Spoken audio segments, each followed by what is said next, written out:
Okay, here we are, Matthew Russell Lee, Inner City Press, here at the Southern District of New York Courthouse, today, Tuesday, June 23rd, 2026. We just actually covered a D.C. case, because we were able to. It has to do with the tent that was set up outside the D.C. court there, the Pretty Men Courthouse. Also, the D.C. Circuit is there, as may become relevant, because they put up some signs, Epstein files related, directed at the president, but it also said kids. So they said this was directed at kids. I think that Judge Randolph Moss is going to find that it violated the First Amendment, but he's given some directions. If it didn't have the words kids, it would be a much easier case. The other one has to do with the famous 8647. There at the tent in front of the courthouse, there was also a sign saying, party here when he's dead. So the party here when he's dead was seen as in the context of it. So Randall Moss will rule later this week. He has some briefs due on Thursday. So that's that. That's the D.C. Circuit. Another D.C. District. In other D.C. District news, Judge Friedrich is proceeding along with this al-Maribi Libya case, but the miscellaneous case, which we filed to unseal various matters, or seek to unseal them, has now had the certificate of service has been filed. Nothing has happened. Nothing has happened. By contrast, the time is ticking on our FOIA case about Live Nation, and on that there was a new filing last night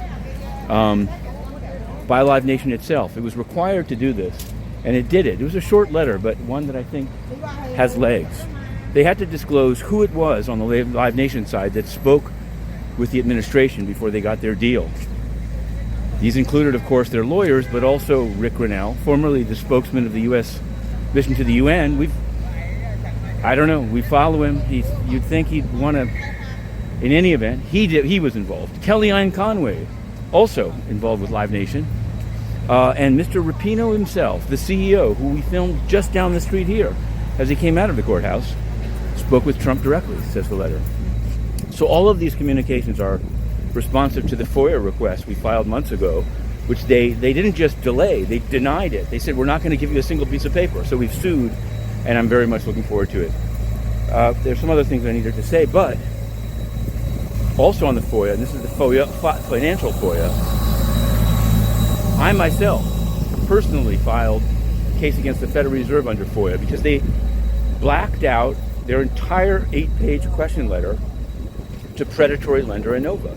The thing is, they purported to have a reading room where they showed the first 2 pages of the letter, which don't say that there's 8 pages withheld.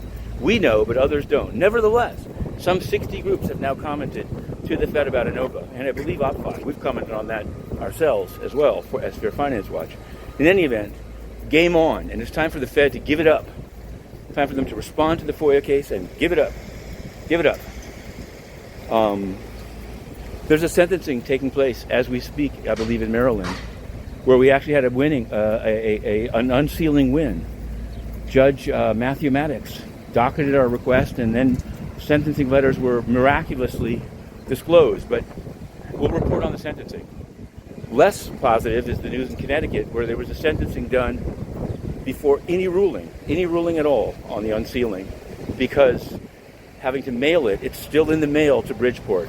We've written a story. You can find that. Finally, at the United Nations, we're now, even as we're banned for our coverage. One time we covered a Me Too case there, and they didn't like it. So they said you can't even attend virtually their proceedings. But their appeals tribunal is whipping it off. We've written a number of stories, and we're going to be covering it as best we can from outside the building.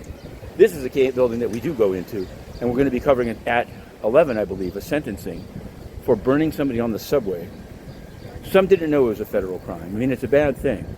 Meanwhile, went to a press conference in this building over here, 80 Center, where Alvin Bragg was talking about a gun trafficking case. And I asked, why was this done at the state and not federal level?